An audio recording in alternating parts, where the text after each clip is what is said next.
ধরানো হয়। বৈরামপুর থেকে আগত শুভম ঘোষ,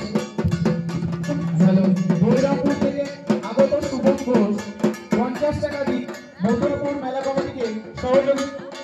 বাবা ভোলানাথ শুভম ঘোষ এবং তার পরিবারের সকলকে ভালো রাখুন, এই প্রার্থনা করুন। চলছে চরক গাছ, গুপ্তধনের কাজ, চলছে ঢাকের বাদ্য।